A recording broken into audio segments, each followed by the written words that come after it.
making a strata, which is a savory bread pudding. This dish is a great use of leftovers, and you can make it for brunch or for dinner or eat the leftovers for lunch. So the first thing I'm going to do is make the custard that we will pour over our strata before we bake it.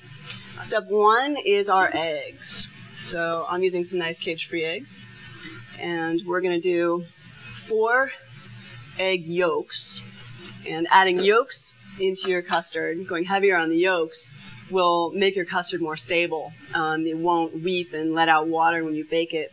It can withstand a little more heat. So first is separating my eggs. 4 yolks, and then 6 whole eggs as well. 3, 6 whole eggs. And I'm going to whisk the eggs up before I add the other ingredients.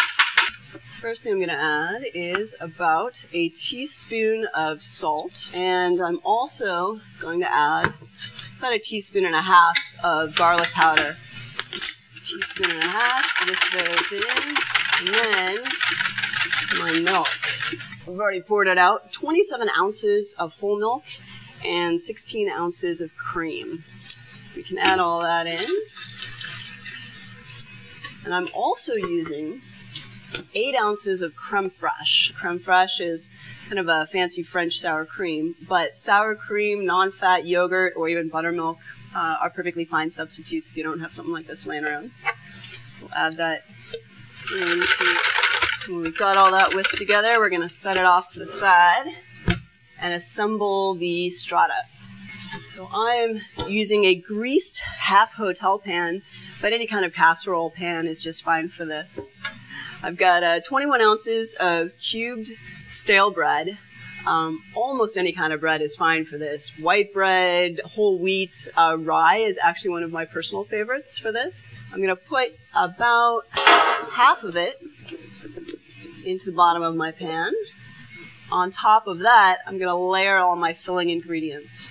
So today I'm using some chopped leftover bacon. This is an applewood smoked bacon that's made locally here in San Francisco. Take about half of it and just scatter it over the bread. I also have some sauteed arugula left over from last night's dinner. You could use kale or chard, or really any kind of hearty green can go in here. It does not have to be sauteed. You could put it in here raw as well. It'll turn out fine either way. And again, I'm just scattering about half of it over the bacon and bread. I'm also going to take about half a teaspoon of black pepper, and I'm scattering the pepper over this. If you mix it into the custard and then pour it over, it's all going to end up in one big lump on your dish. So in this way, it's evenly distributed. We've also got about 6 ounces of caramelized onions. You could use briefly sauteed fresh onions as well. That would also be lovely. Caramelized onions adds a really nice kind of sweet, rich taste. And I'm going to scatter this over everything going on here and just spread it around evenly. Got one last thing to scatter in here, and this is a bit of chopped sage, fresh sage. As an herb, it just adds a little bit of interest to the dish. So I'm going to scatter a bit of my sage over this whole thing. And last but not least, of course, is our sharp cheddar cheese. And I like using cheddar cheese because it adds sort of a familiar, comforting flavor that really complements especially the bacon and the caramelized onions. You want a nice sharp cheese that'll stand up to the richness of the dish. A really mild cheese will get kind of lost in this dish. So taking half my cheese and just scattering it. This is a shredded cheese.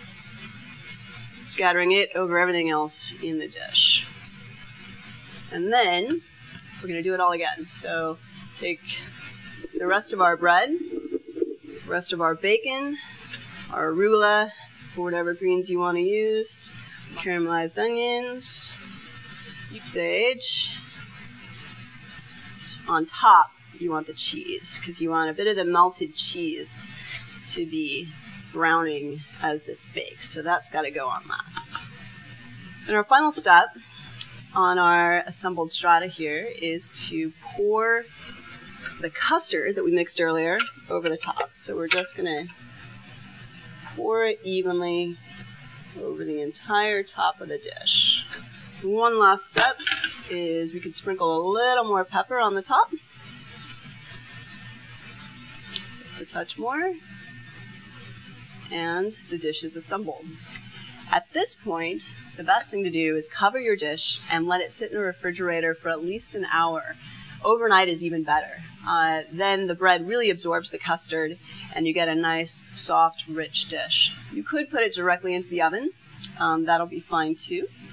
But it'll be a little better if you let it sit overnight. So this is a great brunch dish because you can assemble it the night before out of leftovers, put it in the fridge overnight, bake it in the morning, and it's ready in about 45 minutes. Bake it in an oven preheated to 325 degrees. If you have a probe thermometer at home, you want to cook it to an internal temperature of 157 degrees. If not, it's going to take about 45 minutes to bake, and you want it to be lightly browned, a little bit puffed, and if you wiggle it, it's just a tiny bit jiggly, because it'll keep cooking once you pull it out of the oven, and will solidify up nicely. And to serve your strata, all you need to do is get a big spoon, scoop a portion out, the amount that you want. And this is a pretty rustic kind of dish. So we just scoop it into a bowl and serve.